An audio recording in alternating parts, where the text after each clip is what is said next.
गोव्यातील समस्त भाविकांचे तसंच इतर राज्यातील भाविकांचे प्रेरणास्थान असलेल्या शिरगाव येथील श्री देवी लईराईच्या जत्रोत्सवाचं खास आकर्षण म्हणजे 5 मीटर उंचीचं होमकुंड।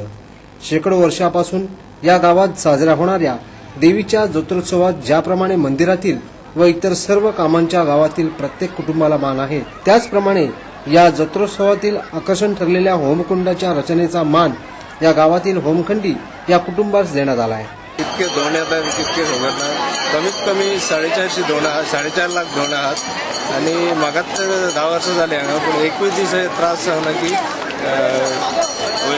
जसून वयताना मीनसून वयताना 21 दीस त्रास सांगना आणि एकाय वर्साक धोंडाची कसले कंप्लेंट येयल्ले ना। त्याच्या बद्दल हांगा इतके भाविक आहा, 4.5 लाख भाविक आहा, आख्खे दुनियेक भाविक आहा हेचे आणि सगळ्यांची जात्रा आहे, सगळे मनयतात। कोण समज दुबय आहात तर दुबई मनयतात, गणपाक आहात गणपाक दुसरे एरियेक मनयतात, सगळे आयज धोंड पावतात आणि अशीच वर्सांची सेवा करून घेवची देवी इतकेच सांगणार असं। गेल्या शेकडो वर्षापासून 5 कुटुंबातील मानकरी होमकुंडाची रचना करतात। ही परंपरा या कुटुंबातील प्रत्येक सदस्य सहभागी होऊन श्रीकृपेचा लाभ घेताना दिसतो। पायणीवाडा शिरगाव येथे या कुटुंबाच्या कुलदेवताची देवळी आहे। या ठिकाणी त्यांचे मूळ घरी आहे। एरवी राज्यातील अनेक ठिकाणी विखुरलेल्या कुटुंबातील सर्व परिवार जत्रेपूर्वी 15 दिवस ते महिनाभर गावात येऊन आपल्या कार्यास प्रारंभ करतात।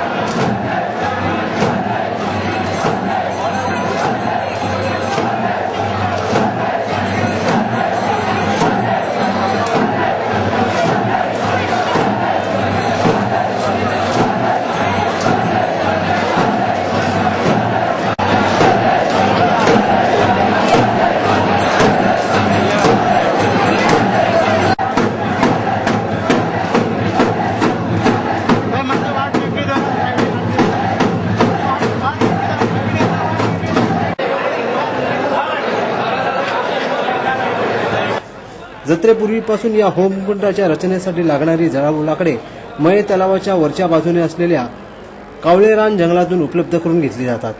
काही झाडांचे मालकही लाकडे श्रीचरणी अर्पण करतात। सुमारे 7 ते 8 ट्रक लाकडे भरून होमकुंड रचनेसाठी या ठिकाणी आणली जातात। या कामी त्यांना गावच्या लोकांचेही सहकार्य लागते।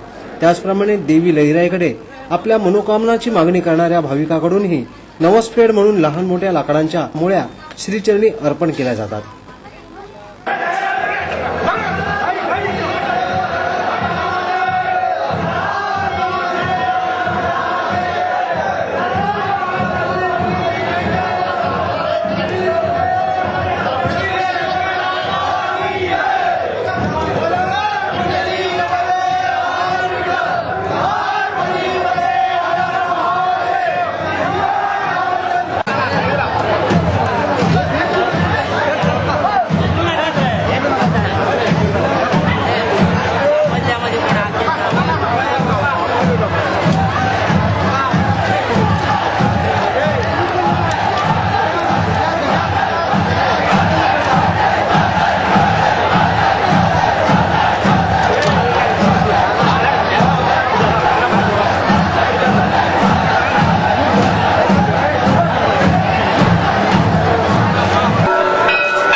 देवीचा कौल घेऊन व्रतस्थ धोंड अग्निदिव्यातून सुखरूप पार झाले।